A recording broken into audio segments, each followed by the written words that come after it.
رسوله الكريم وعلى آله وأصحابه أجمعين. أما بعد فأعوذ بالله من الشيطان الرجيم. بسم الله الرحمن الرحيم.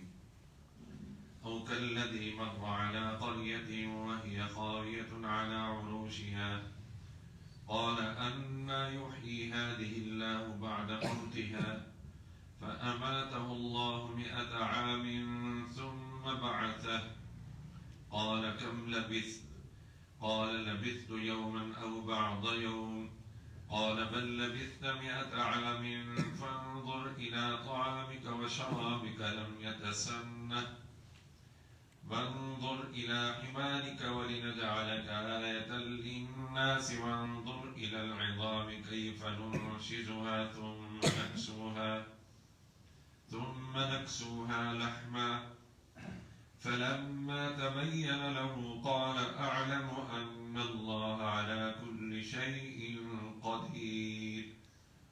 صدق الله العلي العظيم وصدق رسوله النبي الكريم.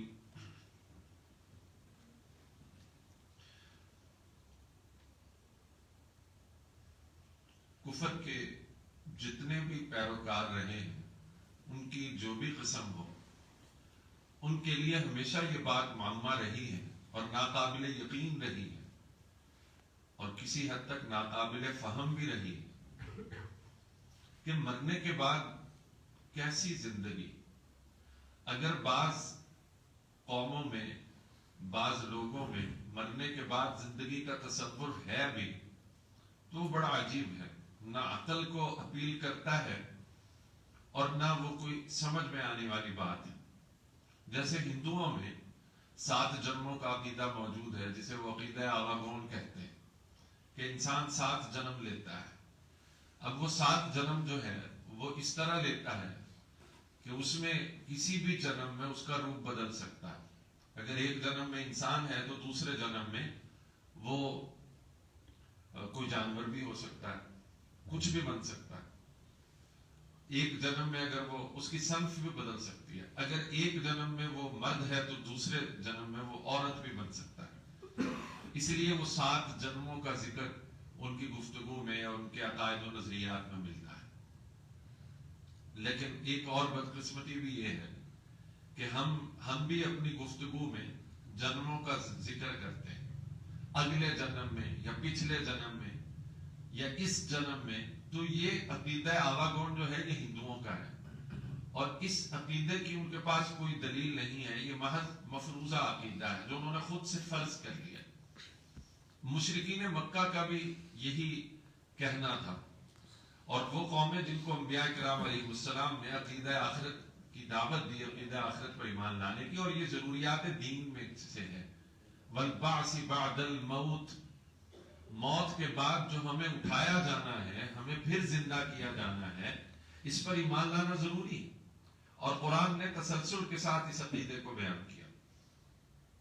تو یہ کہتے تھے اَإِذَا مِتْنَا وَكُنَّا تُرَابًا وَعِظَامًا، ہم جب اس حال میں پہنچ گئے کہ ہماری ہڈیاں گل سڑ گئیں، ہمارا گوشت ختم ہو گیا اور ہم مٹی کے ساتھ مٹی ہو گئے، أَإِنَّا لَمُخْرَجُونَ، ہمیں پھر نکالا جائے گا، یا أَإِنَّا لَمَبْعُوثُونَ، ہمیں پھر اٹھایا جائے گا.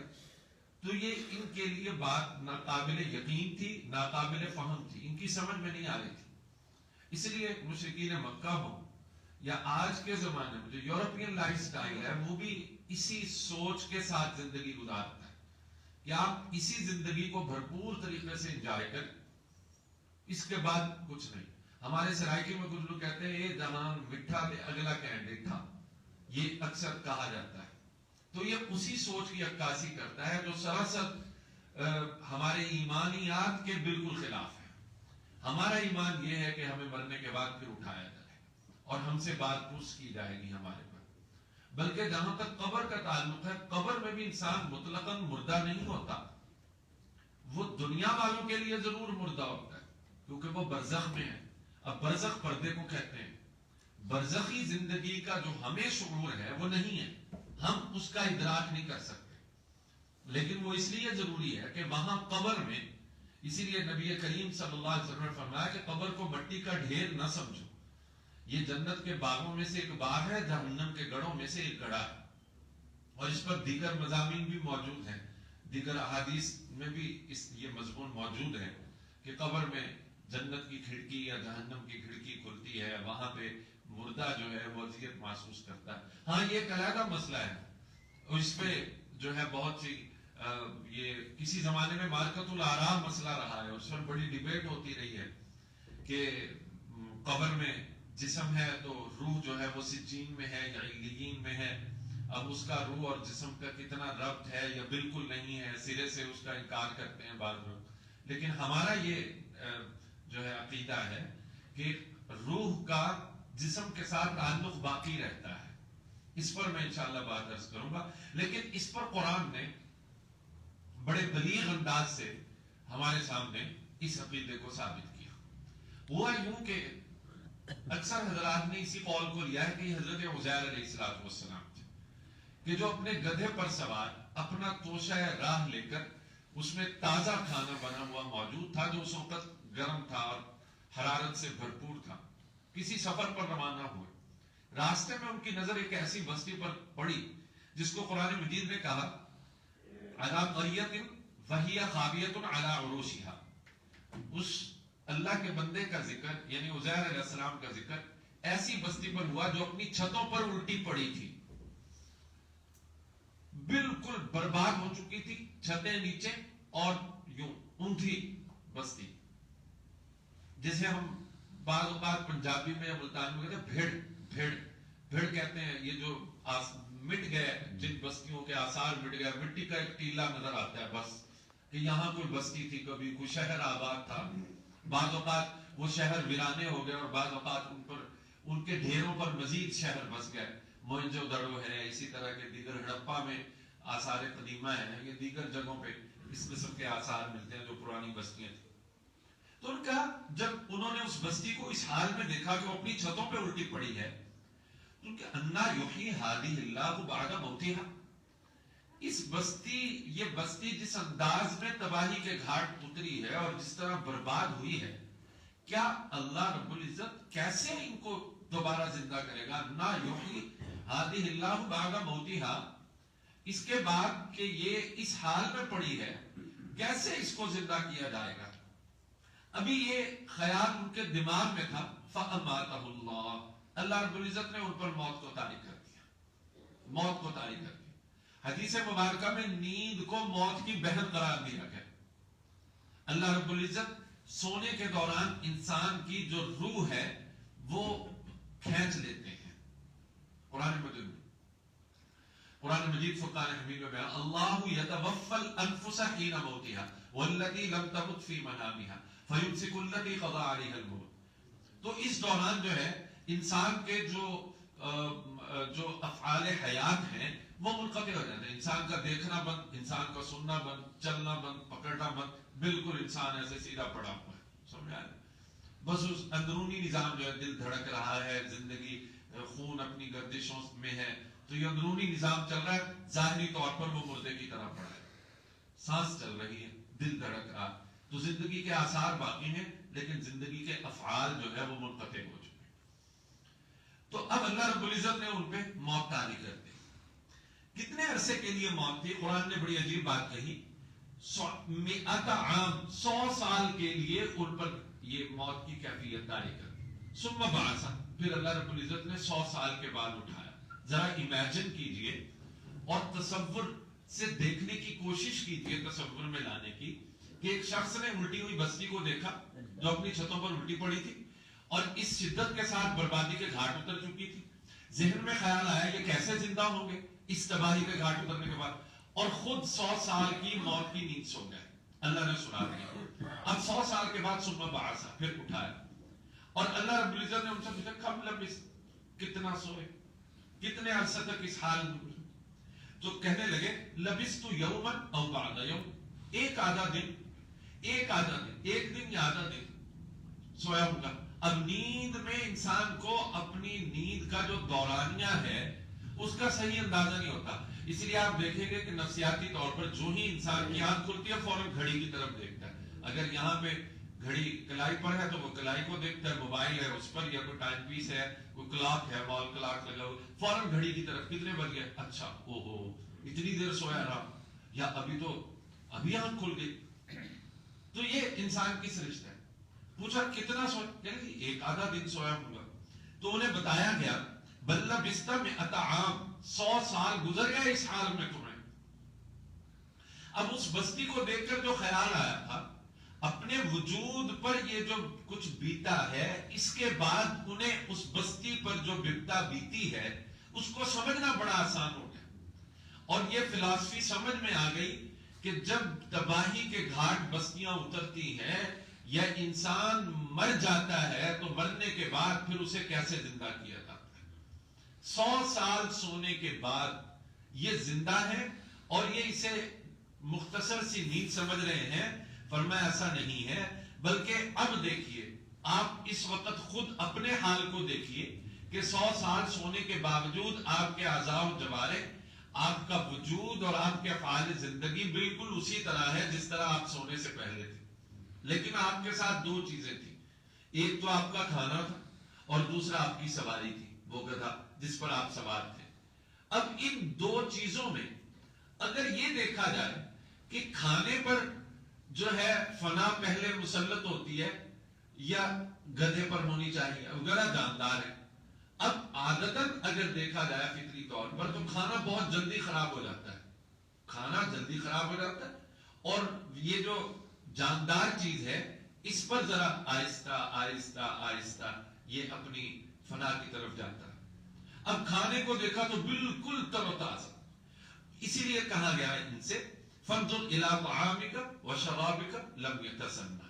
اب پانی کو دیکھیے اور کھانے کو دیکھیے، وہ بالکل اس میں کوئی تغیر نہیں، بالکل اسی طرح تر و تازہ جس حال میں اس وقت تھا جب وہ 100 سال کے لیے 100 سال گزر چکے ہیں. کتنے 100 سال گزر چکے ہیں، کھانا بالکل اسی طرح.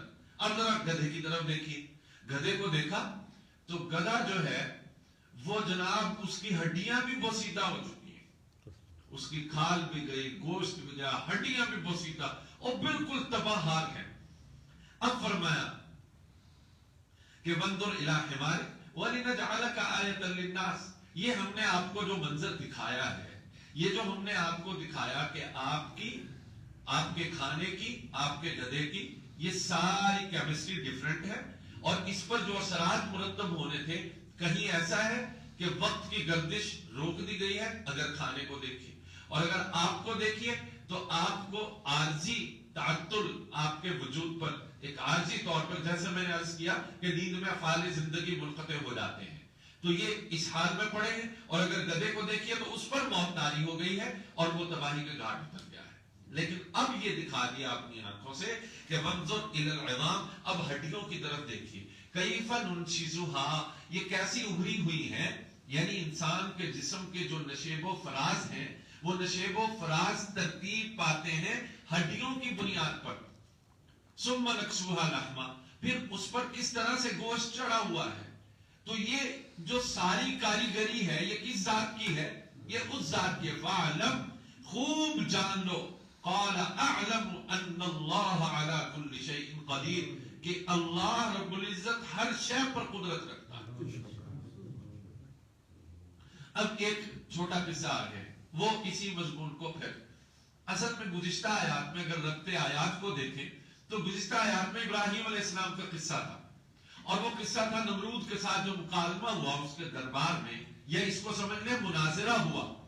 اس میں جو نمرود تھا اس نے کہا کہ میں، یعنی کہ اس نے رب ہونے کا دعویٰ کیا، اور اس نے کہا کہ انا احیی و امیت. ابراہیم علیہ السلام کے اس جواب میں کہ ربی الذی یحیی و یمیت، میرا رب ہے جو زندگی اور موت کا مالک ہے. اس نے کہا انا احیی و امیت، یہ تو میں بھی کر سکتا ہوں. تو اس نے سزائے موت کے قیدی کو آزاد کیا اور ایک راہ چلتے عام شخص کو پکڑ کر مار دیا. کہنے لگا یہ دیکھو میں زندگی بھی دیتا ہوں اور میں مارتا بھی ہوں. اب زندگی کا باعث اور موت کا باعث بننا یہ اور چیز ہے، زندگی اور موت کا مالک ہونا یہ دوسری چیز ہے. لیکن اب چونکہ بات ہو رہی تھی کسی اور حوالے سے، تو یہاں اس پر ابراہیم علیہ السلام نے وقت ضائع نہیں کیا، بلکہ فوراً اپنی دلیل کا رخ بدلا اور فرمایا کہ اگر تجھے رب ہونے کا دعویٰ ہے تو پھر میرا رب ہے فَإِنَّ اللَّهَ يَأْتِي بِالشَّمْسِ مِنَ الْمَشْرِقِ فَأْتِيهَا مِنَ الْمَغْرِبِ، میرا رب مشرق سے سورج کو نکالتا ہے، مغرب میں غروب کرتا ہے۔ اگر تجھے ربوبیت کا دعویٰ ہے تو سورج کو مغرب سے نکال کے دکھا۔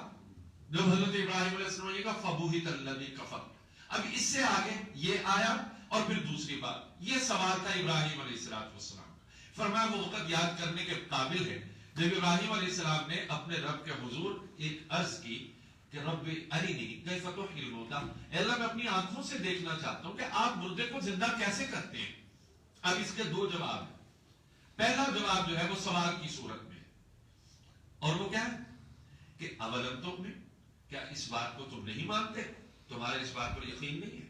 بھلا کیوں نہیں میرے اللہ، میں یقین رکھتا ہوں، وَلَكِنْ لِيَطْمَئِنَّ قَلْبِي، میں محض اپنے اطمینان قلب کے لیے مشاہدہ چاہتا ہوں کہ لاکھوں کروڑوں اربوں مختلف زمانوں کے انسان جو پیوند خاک بن گئے اور جو تاج نسیاں کی زینت بن گئے اور جو حرف غلط کی طرح مٹ گئے، جن کی کہانیاں بھی مٹ گئی، قوموں کی قومیں جن کی جڑیں کٹ گئی، یہ سارے کے سارے کس طرح سے دوبارہ زندہ ہوں گے، میں اپنے اطمینان قلب کے لیے آپ سے پوچھ رہا ہوں، اس کا مشاہدہ کرنا چاہتا ہوں یہ کیسے ہوا۔ تو اللہ رب العزت نے فرمایا ابراہیم علیہ السلام سے کہ اچھا اگر یہ بات ہے فَخُذْ أَرْبَعَةً مِّنَ الطَّيْرِ، پھر ایسا کرو کہ پرندے لو، اڑنے والے پرندے لو، اور فرمایا فَصُرْهُنَّ إِلَيْكَ، پھر ان کو اپنے آپ سے مانوس کرو، یعنی مانوس کرنے سے مراد یہ ہے کہ وہ تمہاری آواز پر سدھ جائیں، جیسے ہی تم اپنے زبان سے انہیں بلاؤ تو وہ تمہارے بلاوے پر لپکتے چلے آئیں، جیسے کبوتر ہیں، چڑیا ہے، یا جناب یہ اپنے مرغیاں وغیرہ ہے، تو انسان کی آواز کے ساتھ یہ مانوس، تو ان کو مانوس کرو اپنے ساتھ۔ پھر اس کے بعد ایسا کرو کہ ان کو ذبح کرو اور ان کے جو مختلف اجزاء ہیں ان کو آپس میں ملا دو، کسی کا کندھا، کسی کی ٹانگ اور کسی کا دھڑ، یہ سب کچھ کسی کا سر، آپس میں ان کو خلط ملط کر کے ان کو مختلف پہاڑوں کی چوٹیوں پہ رکھ دو۔ ثم اجعل على كل جبل منهن جزءا، پھر وہ آواز جس سے تم نے انہیں مانوس کیا ہے، اب ان کی حالت کیا ہے کہ ان کے اجزاء بکھر چکے ہیں اور آپس میں خلط ملط ہو چکے ہیں، اب یہ مختلف چوٹیوں پہ پڑے ہیں۔ فرمایا ثم ادعوهن، پھر ان کو آواز دو، کیا ہوگا؟ یاتینک سعیا، فرمایا یہ دوڑتے ہوئے۔ اب ہے پرندوں کا کام اڑنا ہے، دوڑنا نہیں۔ یہاں پہ مفتی شفیع رحمۃ اللہ علیہ نے لکھا ہے کہ یہاں قرآن نے جو کہا یاتینک سعیا، یہ تیرے پاس دوڑتے ہوئے آئیں گے، اس سے مراد یہ ہے کہ اگر اڑ کے آئے تو آنکھوں سے اوجھل ہو سکتے ہیں، تو یہ شبہ پیدا ہو سکتا ہے کہ ان کے اجزاء جو ہے وہ ایک لمحے کے لیے نظروں سے اوجھل ہو گئے، اور وہ جو پروسیس تھا وہ حضرت ابراہیم علیہ السلام پوری طرح دیکھ نہیں سکے، اس لیے یہاں دوڑ کے آنے کا ذکر کیا کہ جب تم انہیں بلاؤ گے تو یہ اللہ کے حکم سے دوڑ کر تمہارے پاس آئیں گے، اور تم دیکھ لو گے کہ ہر ایک پرندہ اپنے اپنے پروں کے ساتھ، اپنے اپنے جسمانی اجزاء کے ساتھ اور اپنے اپنے اعضاء و جوارح کے ساتھ اسی رنگ و روپ، اسی شکل و صورت کے ساتھ تمہارے سامنے آ جائے گا۔ بالکل اسی طرح ابراہیم جب نفخ سور ثانی ہوگا، اس وقت نفخ ثانی ہوگا جب دوسری طرف دفعہ سور پھونکا جائے گا، تو تیرا رب جب تیرے رب کے حکم سے فرشتہ سور پھونکے گا تو اس آواز پر جتنے بھی انسان جہاں جہاں اپنی اپنی قبروں میں مدفون ہیں وہ سارے کے سارے ان کے منتشر اجزاء جمع ہوتے جائیں گے اور وہ اپنے رب کے بلاوے پر سارے کے سارے میدان محشر میں یوں ہی جمع ہو جائیں گے، جس طرح یہ پرندے تیری آواز سن کر۔ بات سمجھ میں آئی؟ اور پھر قرآن نے ایک اور بات بھی یہاں پہ یہ کہتے ہیں کہ ہمیں دوبارہ کس طرح زندہ کیا جائے گا۔ قرآن نے کہا، اللہ رب العزت نے فرمایا کہ پہلی بار تمہیں پیدا کرنا مشکل تھا اگر تم غور کرو اپنی تخلیق پر، دوسری بار تو صرف تمہارے منتشر اجزاء کو جمع کرنا ہے، یعنی اگر دیکھیے تو منہا خلقناکم وفیہا نعیدکم ومنہا نخرجکم تارۃ اخری، یہ مٹی جو ہے، مٹی جس میں ہم ڈال رہے ہیں، تمہیں اتارا جا رہا ہے، اسی مٹی میں منہا خلقناکم ہم نے تمہیں بنایا ہے، وفیہا نعیدکم پھر اسی میں تمہیں اتارا جانا ہے، پھر ومنہا نخرجکم تارۃ اخری پھر تمہیں اسی مٹی سے دوبارہ اٹھایا جائے گا۔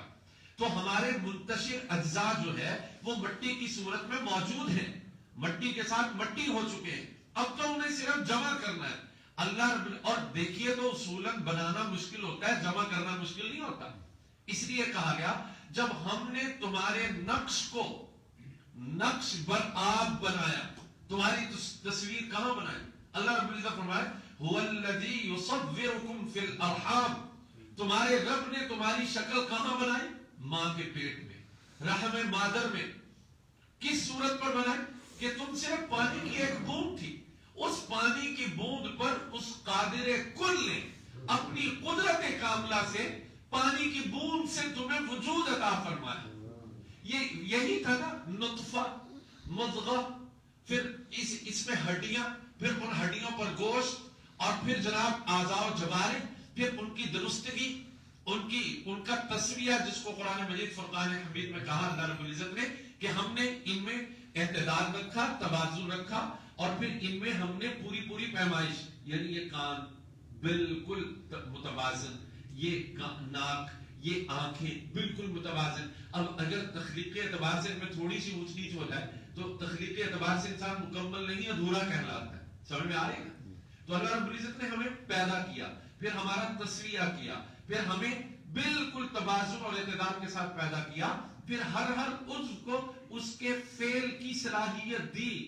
آنکھ اگر بنائی ہے تو اسے دیکھنے کی استعداد عطا فرمائی، کان اگر دیے ہیں سننے کی استعداد عطا فرمائی. تو یہ سارا پروسیجر کہاں چل رہا تھا؟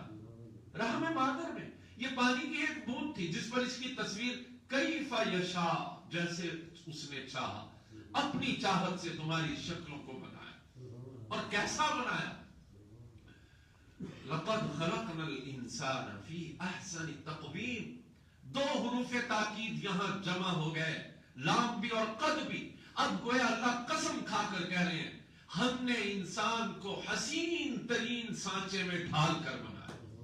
خوبصورت، یہ ہماری تخلیق کا اور سچ پوچھئے تو اس پوری کائنات میں اللہ کی سب سے عظیم الشان جو تخلیق ہے وہ آپ اور میں، حضرت انسان. اس سے بہتر مخلوق پوری دنیا میں نہیں ہے. اس سے شاندار اپنی تخلیق کے اعتبار سے سب سے شاندار اللہ رب العزت کی جو قدرت کاملہ کا نمونہ ہے وہ حضرت انسان. تو فرمایا اب یہ سارے وَعْلَمْ، اور جان لیجئے خوب، ان اللہ عزیز الحکیم، اللہ غالب ہے، اللہ کا ارادہ غالب ہے دنیا کی تمام قوتوں، طاقتوں اور ارادوں پر. وہ جو کرنا چاہے، اذا اراد شیئا ان یقول له کن فیکون، وہ جب چاہتا ہے کہ میں یہ کروں تو اس کے ارادے کا نام وجود ہے. وہ جو چاہتا ہے وہ ہو جاتا ہے. حکیم، حکمت والا ہے. اس نے جسے جیسا بنایا، جہاں بنایا، بہترین بنایا. یوں سمجھ لیجیے جو یہ جو ہم کہتے ہیں نا کہ ان نہ ہوندا تے ان ہوندا تے ان نہ ہوندا تے ان ہوندا، یہ خدا کی قسم نیری حماقت ہے. جو جہاں ہے، پچھلے دنوں وہ بات ذہن میں آ گئی، ایک بچے کو دیکھا، وہ اس کے تھوڑے سے کرلی بال یعنی گھنگریالے بال تھے، وہ ان کو سٹریٹ کرنے کے لیے وہ ٹونے کر رہا تھا کہ کسی طرح سیدھے ہو جائیں. میں نے کہا بیٹا دیکھو اب دنیا میں یہ دوڑ لگی ہوئی ہے، جس کے سیدھے ہیں وہ ان کو تھوڑے سے گھنگریالے کرنے کی کوشش کر رہا ہے، جس کے تھوڑے سے گھنگریالے ہیں وہ ان کو سیدھے کرنے کی کوشش کر رہا ہے. میں نے کہا بیٹا جو تمہاری شکل ہے، جو تمہاری صورت ہے، جو تمہارے چہرے کا نقشہ ہے، اس پر جو بال سب سے خوبصورت لگتے تھے وہی میرے رب نے تیرے سر پہ اگائے ہیں اور لگائے ہیں. اب یہ الٹی سیدھی کوشش میں ویسا یہ پتہ ہے کوشش ہم کیوں کرتے ہیں؟ میں اس کی طرح نظر آؤں، میں اس کی طرح نظر آؤں. نہیں، یہ ہمارے دماغ میں آج تک نہیں آیا کہ میں جیسا ہوں ویسا نظر آؤں، کیونکہ میرے رب نے مجھے ایسا بنایا. میرے لیے اس سے موزوں، اس سے بہتر شکل و صورت اور اس سے بہتر میرے وجود کا سانچہ ہو نہیں سکتا تھا. ہمیں خود پر اعتماد کیوں نہیں ہے؟ اور خود پر اعتماد در حقیقت اللہ کی تخلیق پر اعتماد کہ میرے رب نے مجھے جیسا چاہا بنایا. تو یہ جو بہت بڑا مغالطہ تھا کہ اے جہان مٹھا تے اگلا کیا ڈٹھا، وہ میرے رب نے بتا دیا کہ جس طرح دنیا میں ہم نے یہ اپنے نبیوں کو اور اپنے برگزیدہ بندوں کو دکھایا کہ ایسے میں زندہ کرتا ہوں، یہ دلیل ہے اس بات کی. اور میں اسی طرح کل قیامت کے دن اللہ رب العزت انسانوں کو زندہ کریں گے، اور وہ زندگی ہے جس کی حقیقت ہے. اچھا ایک بحث چلتی رہی، روح وہاں ہے جسم یہاں. کسی زمانے میں جو اس وقت متحدہ ہندوستان تھا اس وقت بھی یہ بحث ہوئی، علمی حلقوں میں یہ گفتگو چلتی تھی کہ روح وہاں ہے جسم یہاں ہے. تو جسم جو سزا ہے وہ روح کو ہوتی ہے، یا وہ اگر جہنمی ہے تو سجین میں ہے، اگر وہ جنتی ہے تو علیین میں ہے. یہاں کچھ نہیں ہے، یہاں بس مٹی ہے. جبکہ دیگر احادیث مبارکہ میں نے عرض کیا کہ ہمیں ہمارے نبی نے کہا یہ صرف ایک بار حضور صلی اللہ علیہ وسلم قبر سے بولے تو فرمایا ان قبر والوں کو عذاب ہو رہا ہے، ان قبر والوں کو. یہ قبر جو ہے، اب علیین سجین تو دور کہیں اوپر ہے، یہاں تو کچھ نہیں، لیکن قبر کو دیکھ کے فرمایا ان کو عذاب ہو رہا ہے. یہاں کیوں عذاب ہو رہا ہے یہ بھی بتلایا، یہ پیشاب کے چھینٹوں سے پرہیز نہیں کرتا. سمجھ آ رہی نا؟ صحیح مرفوع حدیث میں. تو اب یہ بحث جن دنوں میں چل رہی تھی کہ سزا روح کو ملتی ہے یا جسم کو. ان دنوں میں ہمارے ایک بہت بڑے عالم تھے، اللہ والے تھے، وہ کہیں سفر کر رہے تھے، تو راستے میں نماز کا وقت ہوا تو ایک دیہی مسجد تھی چھوٹی سی، وہ کچی سی مسجد، اس مسجد میں چلے گئے. اب وہاں پہ دو نمازی بیٹھے تھے، بوڑھے بزرگ، وہ آپس میں ایک دوسرے کے ساتھ بحث کر رہے تھے اسی بات پر.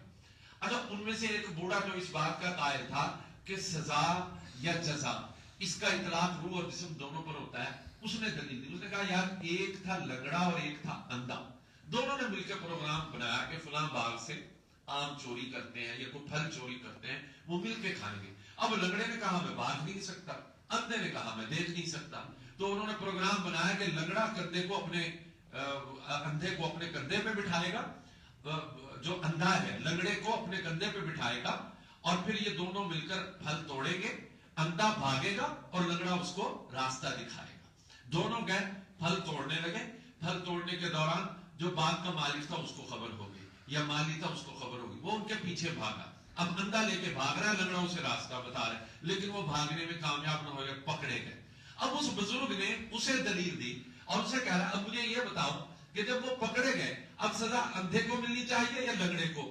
اندھا جو لے کے بھاگ رہا تھا یا وہ لنگڑا جو اسے راستہ بتا رہا تھا؟ اب وہ بزرگ سوچ میں پڑے، کہہ گیا اگر اندھا نہ ہوتا تو لنگڑا بھاگ نہیں سکتا تھا، اگر لنگڑا نہ ہوتا اندھا دیکھ نہیں سکتا تھا. تو اب سزا تو دونوں کو ملنی چاہیے، جرم میں برابر کے شریک ہے، اور اس جرم کا وقوع دونوں کے باہمی تعاون کے بغیر ممکن نہیں تھا. انہوں نے کہا بس بات ختم، اگر روح جسم میں نہ ہو تو اس جسم سے جرم کا اطلاق ہو ہی نہیں سکتا. تو یہ ناانصافی ہے کہ روح اور جسم یعنی یہ دونوں کا مرکب جو ہے یہ جرم کرتا ہے اور سزا صرف روح کو ملے یا سزا صرف جسم کو ملے، ایسا نہیں ہو سکتا. اس لیے سزا دونوں کو ملے گی. یہ علیحدہ بات ہے کہ روح اور جسم کا اتنا تعلق ضرور باقی رہتا ہے کہ اتنے فاصلے کے باوجود بھی یہ جسم جو ہے وہ منکر نکیر کے سوالات سنتا بھی ہے، ان کے جواب دیتا بھی ہے، اور پھر اس کے بعد اگلا جو مرحلہ ہے وہ اعمال کے مطابق، نتیجے کے مطابق، انجام کے مطابق اگر سزا ہے تو سزا کی اذیت بھی محسوس کرتا ہے، اور اگر جزا ہے تو اس کی راحت بھی محسوس کرتا ہے. تو میرے بھائیو یہ ہماری زندگی جو ہے یہ عارضی زندگی ہے. حقیقی زندگی ہماری موت کے بعد شروع ہوگی. یہ زندگی تیاری کرنے کے لیے آج کے درس قرآن کا جو خلاصہ یہ ہے کہ ہم نے اس زندگی کے لیے اپنی کمر کو کس لینا ہے اور اس کے لیے اپنے آپ کو تیار کرنا ہے. یہاں کی ضروریات کو ضروریات کی حد تک رکھیے اور یہاں کے مقصد کو اپنے پیش نظر رکھیے اور اسی پر فوکس کیجیے. اللہ تعالیٰ مجھے اور آپ کو قرآن سمجھ کر اپنے عقائد و نظریات سنوارنے اور اپنے اعمال کو بہتر کرنے کی توفیق عطا فرمائے. الحمدللہ رب العالمین والعاقبۃ للمتقین والصلاة والسلام علی رسولہ محمد وعلی آلہ واصحابہ اجمعین. ربنا ظلمنا انفسنا وان لم تغفر لنا